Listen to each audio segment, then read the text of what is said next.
Hello, everyone. It's me, Kirsten, and this is the It's Giving Mystical podcast. And this is your podcast for the month ahead, the month of July 2026. July 2026. Okay, so let's just take a second. Let's take a second and pour one out for June. Let's go back. Let's kind of rewind and review. June, we had the Lovers in the Tower. That's just big change, dude. It's like figuring out which lane you want to ride and feeling the world kind of flex and flow and rearrange things to support you. And I hope that you find yourself beginning this next month, like just with a deeper exhale, like an integration. This Capricorn full moon was very intense, very intense. But it was also, again, for you. There was something about that Capricorn full moon that locked in, grounded the energy. So if the Tower month, the Lover's month, had us a little bit like, is it this, is it that? Am I here, am I there? I'm feeling all this energy. I can't quite hold it. I'm learning to shift my container. I'm learning to what needs to be kind of cut away, what needs to be rerouted. Big infrastructure moment, June 2026. And the Capricorn full moon just grounded it. The Capricorn full moon was like, and seen. And here we are. This is the playing field. This is what we're working with. What feels different now? And I don't know if you felt this way, but since that Capricorn full moon, a little bit of a settling down of the energy and some of the learning, some of the rewires, all that stuff locking into place. You may be getting bits of information that are confirming for you what you've decided, that are encouraging you to move in the direction that you want to move in. And there's something about July that is just incredibly settling, incredibly loving. And I know the astrologers are saying this is going to be a wild month, and who knows, I'm just going to share with you the energy I feel. But the energy I feel is just deeply loving. And one of the downloads that came through for me with this Capricorn full moon was the idea of trying to force something, wanting something, right? You want something and you can't quite get it to lock in. You can't quite get it to align. And I had this thought, the universe loves us so much. And I know we don't believe it. Like, I know I put this stuff on Instagram. People are like, shut the fuck up, Kirsten. You don't even know. We don't even know what it's like to struggle. And maybe I do, maybe I don't. Who knows? But I will tell you that if you believe the universe is benevolent, you believe that you are loved, you are a sacred creature, you are precious in the eyes of the universe. If you really believe that, and you find yourself butting your head against something you can't quite get to the other side of, why would I ever want something the universe doesn't want for me? And the reason that that's so important is because it assumes that you are not alone. It assumes that the universe is on your side. And so there's something about noticing the little downloads, the little threads, the little pieces that are encouraging you to believe that you too are precious. And that was the energy of the star week that we're in. And it was the energy that is coming with us in July. As I said to you guys on that weekly podcast, the star energy kind of showed up at the end of June, but it showed in to kind of shepherd us into July. And it's going to be with us all of July. And the star energy really is about replenishment, nourishment, recovery, rest. The idea that you are held, baby, you're held. So it's not just a sense of, oh yeah, the earth holds me, Pachamama holds me, gravity holds me, my body holds me. It's this sense of held and adored. And one of the things that I really came up against in June was I felt myself buffered. I felt like I was in one of those, it is not the most elegant way of saying this, but those like plastic balls that the kids step into and they bounce off each other, right? Like play sumo wrestling with those big, like puffy balls. I felt like I was wrapped in one of those. I kept trying to get close to things and I literally couldn't bridge that final gap. And I was like, what is this? What is happening? And the download that came through in the Capricorn full moon was, why do you want something the universe doesn't want for you? Meaning, trust us. This is the star energy. Trust us that we are lining things up for you. Trust us that there is something that encourages you to feel safer, that to feel more alive, to feel more like you're expanding into it. And when you are in these processes of reforming, you can kind of just default and head towards things that you've known, because we all do it. We all want comfort. We all want the comfort of connection, of what we've known, of something that feels like it's going to maybe stay a little stable in this chaotic, continually changing universe. But we're in this this portal, this movement of this year that is asking for more. The Wheel of Fortune year, we can't forget that. There's something about this year that is trying to move us along. Alignment, alignment, alignment. And not alignment with what's been, alignment with what you are becoming. And so when you're in these transitional moments, you're going to find yourself trying to get to things that feel like they ring a bell on some level. And when the universe continues to shepherd you away from that, continues to move you away from that, be curious. Why? Is it because they don't want me to get what I want? No. Trust me, I've had that thought. Such a little pain in the ass. I don't know how the universe loves me like it does, but it does. And there's something about, okay, well, what if I trust that I'm being shepherded, buffered, moved in that direction for a reason? And that's the energy of the star. The star is going to say, rest, baby. You're not just here. You're not just indifferently or neutrally here. You're adored. You are protected and loved and wanted. And there's something about the star energy that just kind of feeds you that way. So we talk about recovery, restoration, because it's like the star is not just, okay, a pause. The star is not the hangman. The star is not the four of swords. The star is not neutrality. The star is rest here and let me feed you. Let me feed you energetically. Let me feed you with love. Let me feed you with all the good things. Just fill your cup back up. And then also feel how there's this ever ceaseless exchange of energy and love between you and the universe. And can you open yourself to that more? Can you open your heart to that more? So the star energy is always going to say, let me love you. It's like the universe saying to you, let me love you. Let me love you, baby. Let me fill you back up. Rest here. Don't lift a finger. Don't lift a finger. Just lay here and let me take care of you. Let me love on you. Let me fill you back up. Let me speak my words over you. Let me speak my prayers over you. Let me show you the path that is bigger and more beautiful and brighter than you could ever imagine. It's good stuff. The star is good stuff. And the chariot, we're always in a chariot month in July, right? So July is always going to be a chariot month. Is there anything else I want to say about June? June just was a lot. So we all know that. And so July, I think you can feel that there was this really smooth transition, Capricorn, full moon, star week into July. So there was this really beautiful, smooth coast into July. And I do hope that July offers us a minute to catch our breath, a minute for us to, be restored. That restoration feels like, it's not a word I usually use in terms of our spiritual journey, but that feels like it's here for us. I like that word. Okay. So the chariot card is 7. It's always the energy that's with us in July.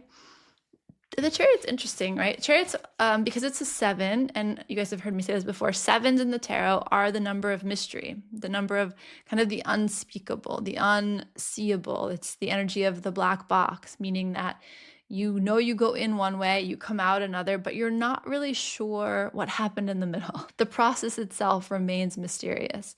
This is the number of the mystic. 7 is a number that we just have a hard time grasping. And the chariot card is no exception. When you study the tarot, a lot of these cards, you're like, oh, emperor, foundation, stability, I get it. Empress, creativity, abundance, I get it. The chariot card, it's like, what? Power, will, but a specific flavor of will and power. What do you mean he's moving, but he's not moving? There's just this kind of like natural mystery and confusion and inability to nail him down. That is the chariot energy. So just know that July is doing its thing, and it's a good thing. It's a beautiful thing. It's a bright, solar, energetic, power infusing thing. But it's not something we can pinpoint and be like, oh, that's the word, or that's the vibe, or that's what we're doing. With the chariot, it's not an easy thing to digest. It has a little bit of a mysteriousness to it that's just inherent, and we just want to ride that. We want to be aware that that's part of the medicine of the month. But the chariot card has to do Cancer energy as well. So Cancer's here with us. And one of the things I always think about with the Cancer energy with the chariot is that Cancer is Pisces, Cancer, Scorpio. Cancer can get this rap for being maternal or being a little bit prickly or closed off. Pisces is like, I'll do everything. And Scorpio's like, I'll go everywhere. And Cancer's like, I will stay home. But there's something about Cancer that's underrated. And you guys have also heard me talk about this before, I'm sure.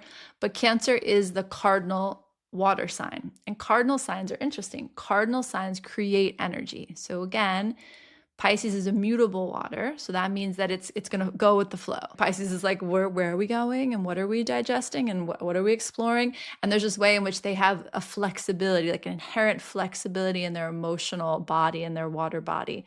So they can work with and survive and thrive even in any emotional terrain. Scorpio is the fixed water, which means that it can endure the emotions, but it can't generate the energy, and neither can Pisces. So a cardinal element is the element that can generate more of that element. The thing that Cancer can do well, and I always use my daughter Lila as an example, they can walk into space and, for better or worse, completely change the emotional energy, the energetics, the feeling of the space. So when she walks in a good mood, it's like the sun is shining. There's nothing better. A rising tide lifts all boats. And if she walks in a bad mood, it's like, oh man, we're all hitting this roller coaster ride together. So there's a way in which the cardinal water it gets this rap as being like kind of the home body of the signs, but Cancer energy is incredibly powerful when it comes to emotional temperature, the emotional weather of the space, and the ability to actually move things on an emotional level without saying anything, without moving any actual physical boxes or things. You can move into the space, and it's like a wave that washes through that actually colors the entire space with what the Cancer wants to be happening, what the cardinal water sign wants to express in themselves. It's mirrored by the outside world. Why that matters is because that's a really good metaphor for what the Chariot card does. The Chariot card, in the traditional card, he's on this big concrete, kind of like altar, little floating pavilion at chariot, I guess. And then he has these two sphinxes that are not actually harnessed to the chariot, and nothing's actually moving. So it's a card of movement. In the old-fashioned interpretations, when the chariot comes, you're like, you're going to get a new car, you're going to go on a road trip, you're going to be on the road. There's something about actual transportation that comes up with the chariot. But more interesting to me is the way that the chariot has an impact in its stillness. So there's something about the chariot energy, the way I describe it is almost like a black hole. It has this incredible power to draw to it, not that different than a siren, has this ability to draw to it what it desires. So there's incredibly strong magnetism to this sign, to this energy, to this time of year that can look like no movement. And that's the interesting paradox and part of the mystery of the chariot card. And that is why at Mystic Rising we work with siren energy this month, because there's a commonality. Even though the chariot seems like a masculine card, there's something about this power that's an active drawing in, an active calling in, an active manifestation of what you desire, what your emotional body is calling for. So it's less about what you're saying, it's less about the plans you're making, it's more like the emotional bell that you're ringing that it becomes so powerful the universe can't help but, or things can't help but move towards it, to kind of come into sync, to come into harmony with it. So the chariot card is this interesting paradox of stillness and also a lot of action, a lot of things happening, a lot of movement. You heard me speak on the weekly podcast probably, and I'll talk a little bit more about the connection the star card has to our masculine ancestors, to masculine protection in the spirit realm. The chariot card also has a sense of masculine power. So there's this kind of confidence. And so we talked about it from the cardinal aspect, the cardinal water aspect, but you can think about it also from a solar plexus. So this is our masculine power center. This is my right to be here. This is my right to want. This is my right to have ambition. This is my right to go out and conquer and fight for things. So there's this very active principle with the chariot card of just confidence, like solar confidence. You can call it masculine. I would describe it more as solar confidence. Like, I am a being, and it's the Leo energy. This is where the Leo kind of hints in this July. This Leo energy of like, I came here for a reason. I have this body for a reason. I have these desires for a reason. I have these tools and these facilities and this magnetism for a reason. So there's this connection to what I want to do. And it's not about a feminine desire. It's like this masculine energy of what else is possible. And so when you have the chariot card with you in an energy, there's this reconnection, this recentering in me. And the lovers is it you? Is it me? What are we going to do? Differentiation and fan union. And I don't even know what ends up. And I want to get close to you, but I also want to remember me. With the chariot, the chariot always has this energy of like, whoop, like whoop, like out of a sci-fi movie where the power just consolidates. And the chariot's like, oh, wait a second. This is what I'm here to do. Or and you can even connect it to the lovers and the tower of all that energy. The container shifts, you choose a path, and there's no confusion now. All the confusion is gone. There's just this sense of this is what is for me. Full stop. End scene. Here I go. So there's something really powerful about the chariot, and it does have this masculine animating principle of my solar plexus. I'm here. I am here and I matter and I've got stuff I need to do. And there's this unstoppability and kind of this courageous admiration for how hard we fight to make ourselves known, to express what we're here to express, to see what we're capable of.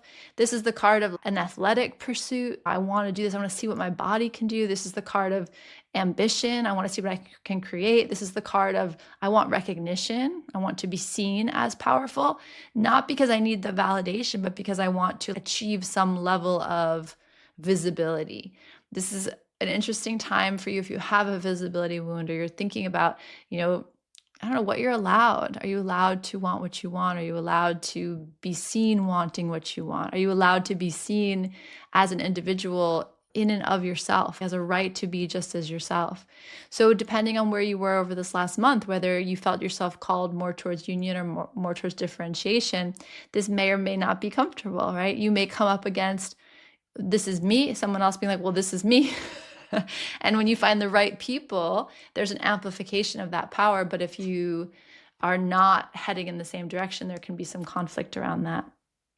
But I don't feel that here. You can say about the Chariot card in general.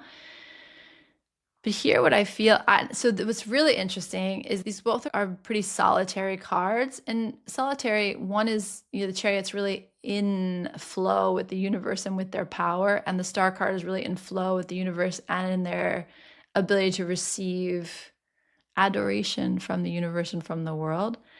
But when I put them side by side, I actually did feel this duo energy. I know that's come up before, and maybe for the Gemini season, or maybe for lovers, I said that.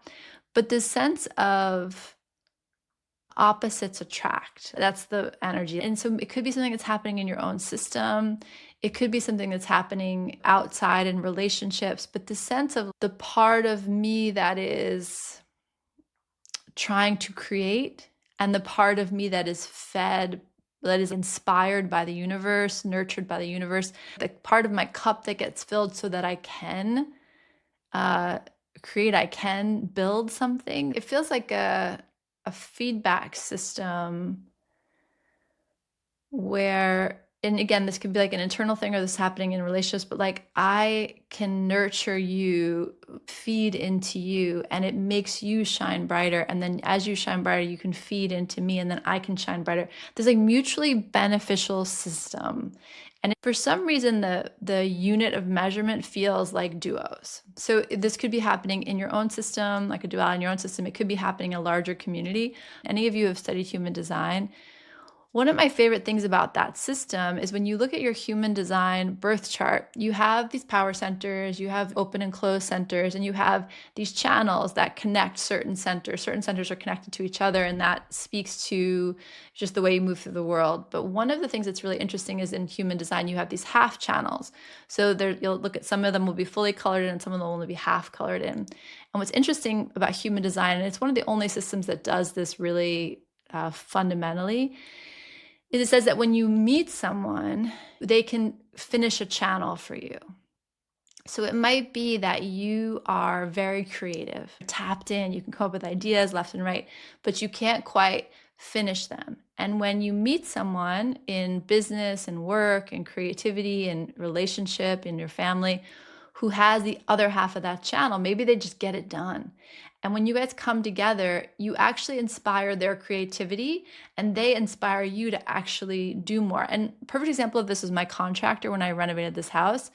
One of the things that he was able to do for me is I would come in and be like, I have this idea and it's kind of weird and I want it to look like this. And this is where I really learned this lesson working with men in this capacity, is that you just give them your idea and the right builder, the right kind of masculine energy will just figure out how to get it done. And I would say to him, I want to do this. And he would look at me like I was insane, but his wheels would start turning.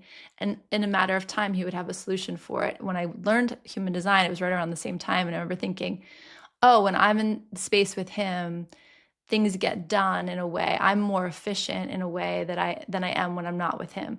Nina also was the same way.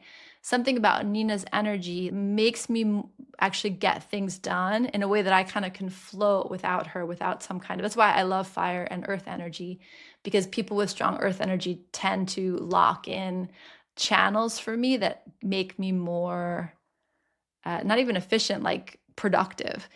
And so think about a place in your life or a relationship in your life where you have this natural capacity, but you can't quite finish the job yourself. And this person comes in and all of a sudden a part of you gets fired up. That's the energy I'm feeling. We're connecting with people in a way where another level of our experience or our expression gets unlocked.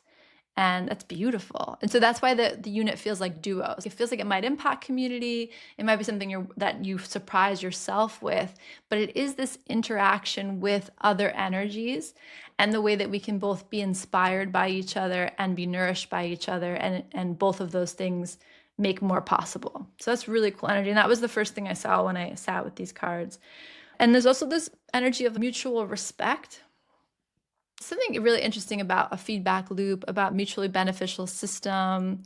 What did I say before? Restoration. So something about maybe an idea or a way of being or a project or a desire or a goal gets restored. There's something about, oh, I wanted to do this thing a few years ago and I just couldn't figure it out. And then this other thing came in and then I went through whatever the WTF June was.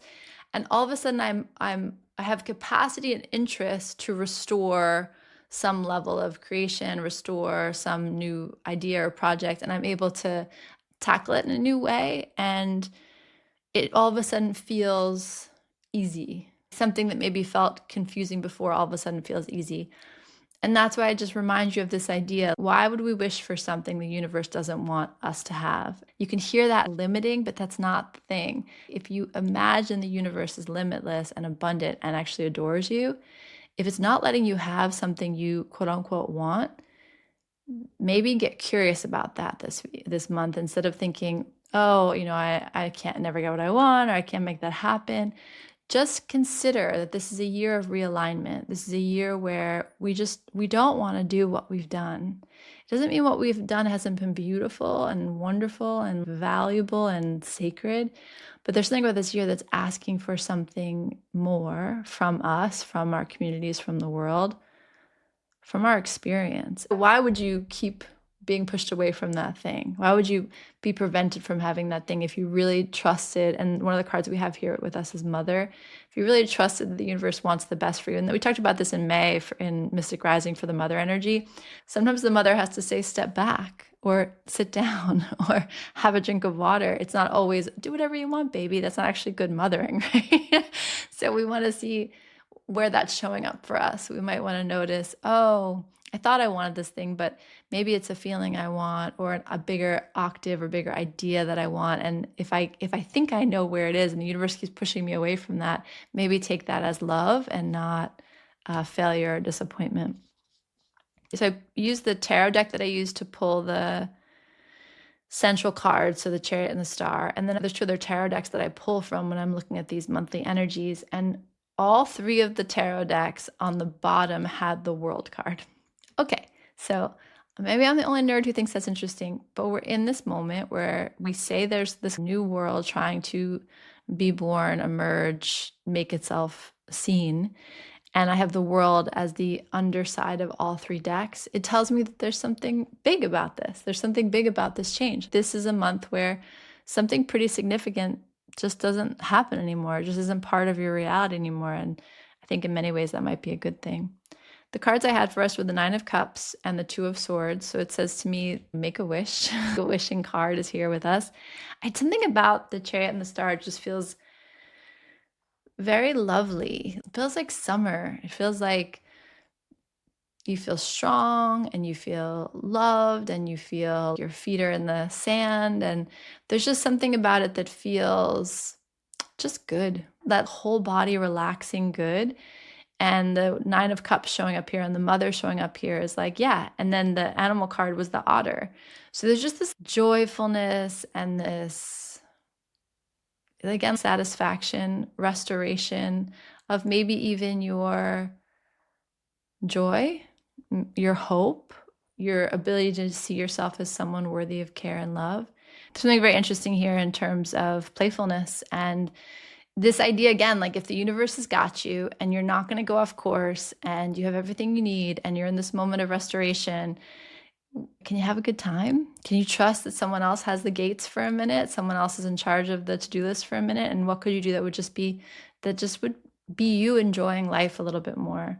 We really aren't guaranteed tomorrow, right? Famous David Data quote, you're not guaranteed your next breath, much less tomorrow. So what do you want to do today? And I always, my nerdy example, but it was a couple years ago now that I was on a surf retreat and I was biking there and I was doing yoga and I was walking and I was having my coffee outside and I was like, I love this. This is the life I want. And then I remember thinking, you could do all these things at home, you just don't. And so I came back and I was like, I'm just going to start living this way at home. I'm going to start biking to yoga and having my coffee outside and prioritizing movement. And I did. And I always love my life, but I love it even more now.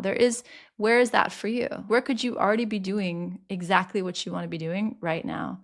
And why are you not? That's on you.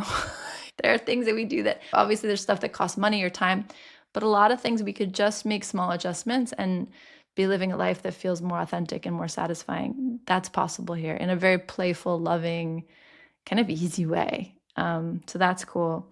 Anima Mundi, Dragon's Blood, was here with us, and that's also energy of the world. So this is a new order. Some pretty major chapters closing and reopening in July. So be here for it. What does that look like for you? The other card I have from the Kuan Yin deck is Her Hand Gentles the War. So just in July, it doesn't have to be hard. Famous last words, Kirsten. But it doesn't have to be hard. And any efforting you're doing around decisions, around forks in the road, if you can, just let that go. It's going to get itself worked out.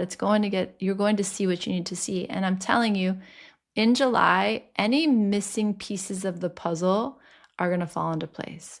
So anything you've been kind of noodling or wondering about, or how would that happen, or what would that look like, or why is it like this, or why is it like that?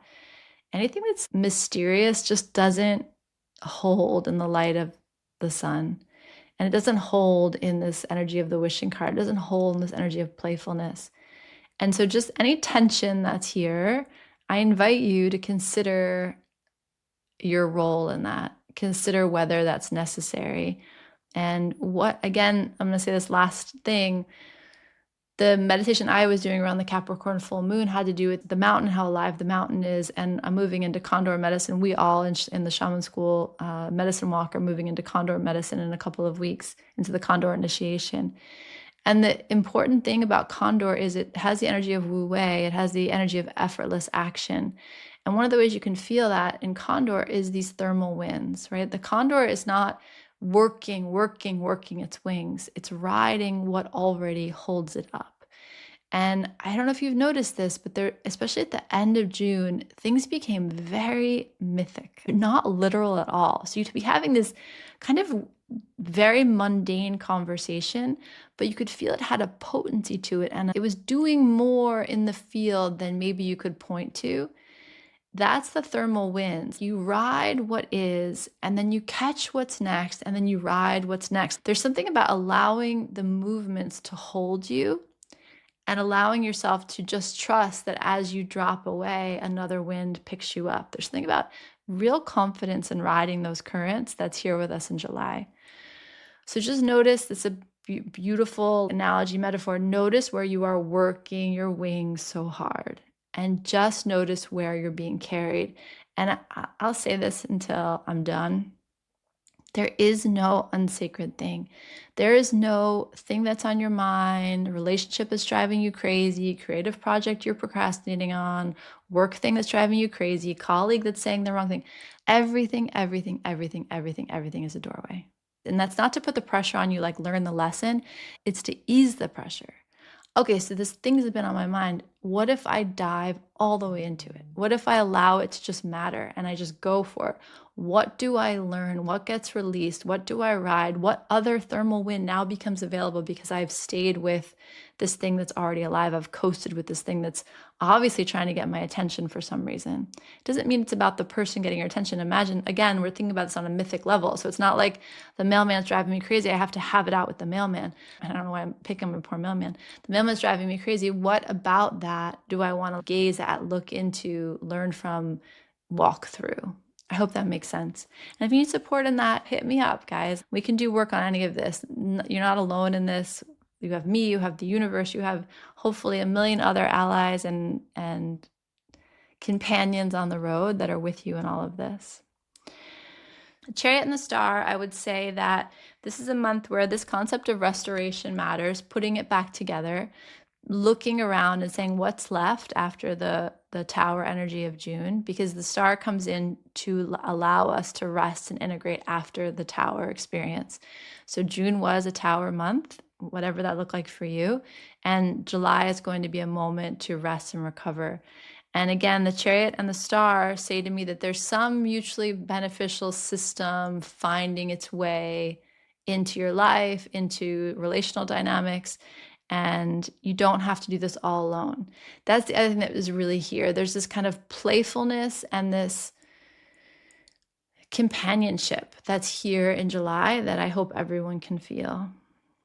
And just notice where, again, you're flapping your wings really hard, and where could you ride the wind instead, and what would that be like, and what comes up for you when I say that? If you're like, shut up, well then why? Think about why that's such a crazy concept and what keeps you from believing that there will be another wind after the next. You're gonna maybe get caught in the storm here and there, but we did that in June, and now we get to have some blue skies and coast for a little while and play in the wind a little bit and see some of our wishes come to fruition and feel ourselves lock in with other people who maybe show us different sides of us, allow restoration in our own field.